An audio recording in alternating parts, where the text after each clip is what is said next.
Mais uma noite sem você. Linda canção escrita por Mário Soares. Se você sentisse o que eu sinto agora, iria voltar pra apagar essa dor que está no meu peito, a me machucar. Só você!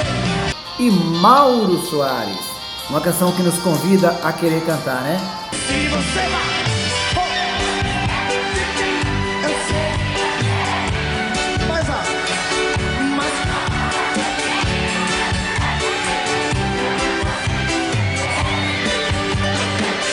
Se você sentisse o que eu sinto agora, iria voltar pra apagar essa dor que está no meu peito. Fim de semana sem você. Leandro e Leonardo. Uma composição escrita por Fátima Leão e Elias Muniz do ano de 1992. Pois tudo que eu gosto e que quero é ficar do seu lado.